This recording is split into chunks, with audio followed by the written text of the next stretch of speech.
Zabarni et Chevalier qui sont les seuls recrues du PSG. Et on pose la question, est-ce que le PSG doit recruter de nouveaux joueurs? Est-ce que toi, écoute, moi, je suis un petit peu... Je suis un petit peu dans l'hésitation par rapport à ça parce que on sait que cet effectif, il fonctionne bien. En fait, il l'a prouvé l'année dernière. Voilà. Je pense qu'on peut le dire, oui. Voilà, je le dis en passant. Hein. Voilà, donc du coup, on sait pas forcément si tu te renforces de 15 paliers au poste de gardien, mais on va dire que tu t'es déjà renforcé à ce poste-là au niveau de la relance et potentiellement des sorties aériennes. Sur sa ligne, on verra. Mais bon, globalement, t'as pas perdu en qualité à ce niveau-là. Tu n'as perdu en qualité nulle part, globalement. Hein. Non, parce que vu les départs, je vais partager ça.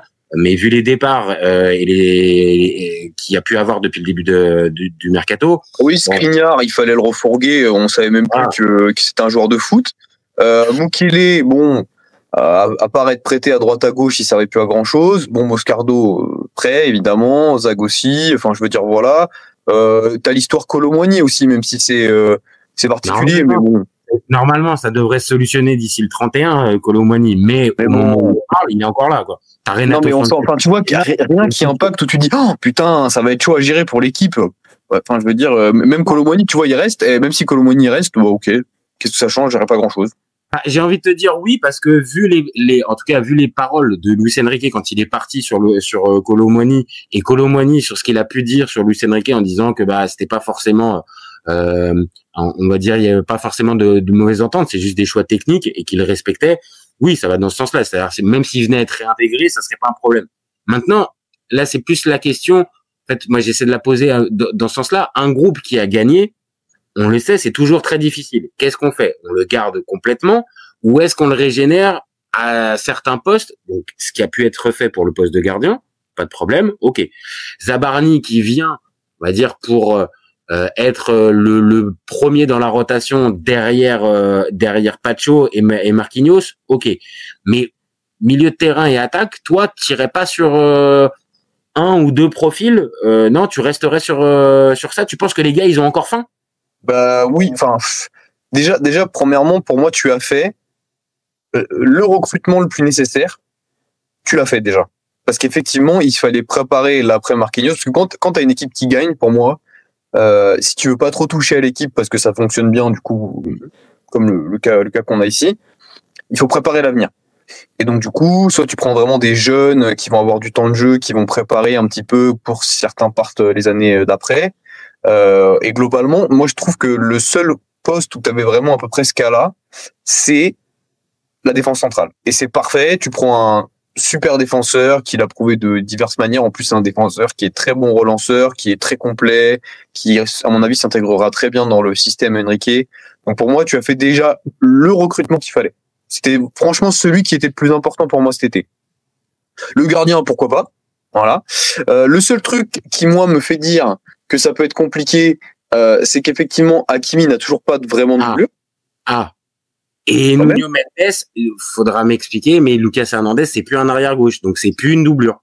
Ouais, mais bon, écoute, je suis d'accord avec toi. Alors, dans l'idée, si tu peux choper effectivement pour préparer l'avenir, là, tu me prends tu prends de latéraux, pourquoi pas au moins un des deux. Parce que Lucas Hernandez, en vrai, en Ligue 1, il va dépanner, ça ira, tu vois, genre, il y a aucun problème. Après, il faut pas que Nuno Mendes ait de nouveaux pépins de chimique. Alors là, par contre, oui. Alors, Nuno Mendes sort d'une saison pleine, avec aucune blessure. Par contre, Nuno Mendes, il a déjà eu les saisons précédentes des blessures et qui ont pu on va dire l'écarter des terrains pendant 2 à 3 mois. Et là, si tu te retrouves, autant je peux te rejoindre sur 1 ou 2 matchs de Ligue 1. Ok, Lucas Hernandez, ça sera pas foufou, ça montera pas, mais ça fera le boulot. Si par contre, ça vient à une période, je dis même pas des matchs à élimination directe en Ligue des Champions, mais avec des gros matchs à succession, Nuno Mendes, voilà. Et Hakimi, tu l'as dit aussi. Alors évidemment, extrêmement difficile d'arriver à remplacer ces deux profils parce que voilà, t'en trouveras pas deux. Les top latéraux déjà de base, c'est très dur à trouver. Très compliqué. Maintenant, tu peux, alors après, je sais pas forcément qu'en Ligue 1, mais tu peux aller regarder peut-être soit dans ton centre de formation, peut-être faire monter 1 ou 2 joueurs s'il y a quelque chose. Essayer de regarder sur le mercato si tu peux pas faire, sachant que le PSG déjà de base, c'est pas un problème, mais en plus, entre la victoire en Ligue des Champions plus le mondial des clubs, les finances semblent vraiment. Non, mais bien sûr. Allez. Moi, je pense qu'ils vont. Je pense qu'il y aura une arrivée avant la fin du mercato encore. Il y aura une arrivée, je pense. Là, mais moi, je suis pas insider PSG, loin de là. Mais pour l'instant, on voit pas grand chose. C'est le calme plat. Pour l'instant, même du côté des rumeurs et tout, il y a rien. Mais je pense qu'il y aura quand même une petite arrivée. Après, moi, je pense que t'as Luis Enrique qui commence à se rendre compte que Zahir Emery en arrière droit, c'est une bonne alternative. Et en vrai de vrai, au départ, moi qui pensais que c'était juste du bricolage, quand tu réfléchis au profil du joueur et à ce qu'il est capable de faire, et ben tu te dis pourquoi pas. Et du coup, tu as un joueur hyper polyvalent qui peut dépanner au milieu de terrain et du coup à droite et peut-être que vraiment Luis Enrique se dit pas besoin de recruter, il y a vraiment quelque chose à faire avec Oren à ce poste-là. Ça peut s'entendre. Maintenant, moi, je trouve qu'il manque quand même un tout petit peu d'explosivité et que dans le foot dans le système de Luis Enrique, c'est compliqué. Et c'est pareil, pour un match ou deux, pour moi, ok, vas-y, ça peut coller.